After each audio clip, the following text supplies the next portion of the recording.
South West monsoon আজকে কেরালাতে onset করে গেছে।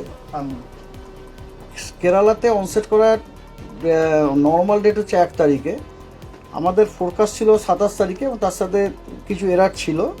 তো আজকে সাউথ ওয়েস্ট মনসুন 24শে মে কেরালাতে অনসেট করে গেছে এবং তার মানে দেখা যাচ্ছে তার নর্মাল অনসেট ডেটের থেকে 8 দিন আগে অনসেট করেছে।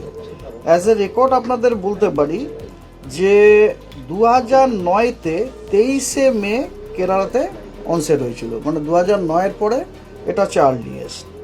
আর আমরা যদি 1975 থেকে যে আমি যদি অনসেট ডেটটা দেখি তাহলে 1975 সালে তাহলে আর্লিয়েস্ট অনসেট হচ্ছে কেরালাতে হয়েছিল আপনার 19শে মে 1990 সালে, 13 দিন আগে হয়েছিল। শুধু তাই নয়, আগামী 2-3 দিনের মধ্যে আমাদের পশ্চিমবঙ্গের সাব হিমালয়ান, ওয়েস্ট বেঙ্গল এবং সিকিমেও সাউথ ওয়েস্ট মনসুন ঢুকে যাওয়ার সম্ভাবনা আছে। আচ্ছা, ঠিক আছে।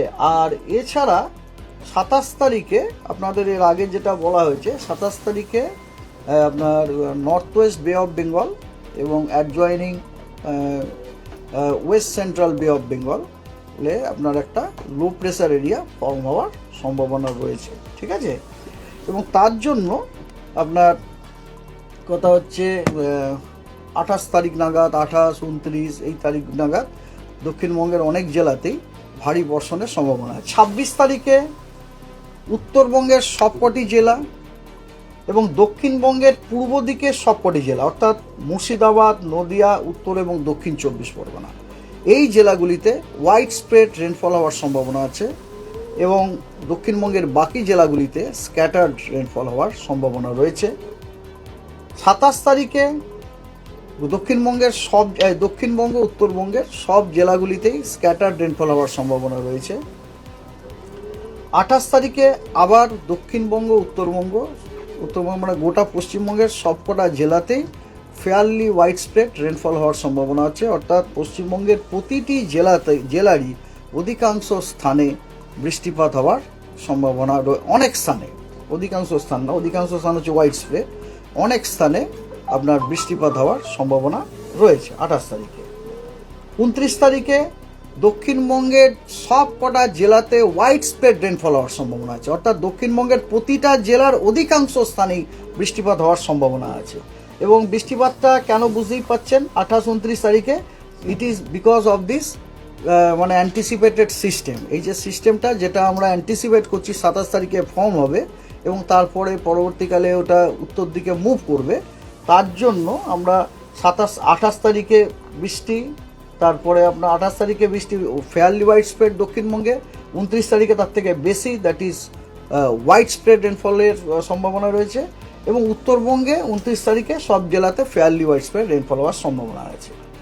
30 তারিখে পশ্চিমবঙ্গের সব জেলাতে হোয়াইট স্প্রেড রেনফল হওয়ার সম্ভাবনা আছে, অর্থাৎ পশ্চিমবঙ্গের প্রত্যেকটি জেলার অধিকাংশ স্থানে বৃষ্টিপাত হওয়ার সম্ভাবনা আছে। আর ওয়ার্নিং হচ্ছে আজকে দক্ষিণবঙ্গের সব জেলা এবং উত্তরবঙ্গের মালদা এবং 2 দিনাজপুর জেলায় বিক্ষিপ্তভাবে 2-1 জায়গাতে থান্ডারস্টর্ম উইথ লাইটনিং এবং তার সাথে 30 থেকে 40 কিলোমিটার প্রতি ঘন্টায় গতিবেগে আপনার ঝোড়ো হওয়ার সম্ভাবনা রয়েছে। আগামীকালও তাই পশ্চিমবঙ্গের সব জেলাতেই thunderstorm with lightning at isolated place with gusty wind, কোথাও 30 থেকে 40 কিলোমিটার প্রতি ঘন্টায়, কোথায় 40 থেকে 50 কিলোমিটার প্রতি ঘন্টাতে হওয়ার সম্ভাবনা রয়েছে। 26 তারিখে উত্তরবঙ্গের সব জেলায় এবং দক্ষিণবঙ্গের পূর্ব দিকের যে জেলাগুলো আছে তার সাথে বীরভূম, অর্থাৎ বীরভূম, মুর্শিদাবাদ, নদিয়া, 24 পরগনাতে thunderstorm with lightning at few places isolated way এবং তার সাথে ঝোড়ো হাওয়া 30 থেকে 40 কিলোমিটার প্রতি ঘন্টাতে এবং কোথাও 40 থেকে 50 কিলোমিটার প্রতি ঘন্টায় হওয়ার সম্ভাবনা রয়েছে। 27 তারিখে দক্ষিণবঙ্গের একদম দক্ষিণের যে জেলা, মানে মেনলি কোস্টাল ডিস্ট্রিক্ট যেগুলো, তার সাথে ঝাড়গ্রাম, পশ্চিম মেদিনীপুর, পূর্ব মেদিনীপুর, উত্তর এবং দক্ষিণ 24 পরগনা এই জেলাগুলিতে বিক্ষিপ্তভাবে 2-1 জায়গায় থান্ডারস্টর্ম উইথ লাইটনিং এবং তার সাথে ঝোড়ো হাওয়া 30 থেকে 40 কিলোমিটার প্রতি ঘন্টায় হওয়ার সম্ভাবনা রয়েছে।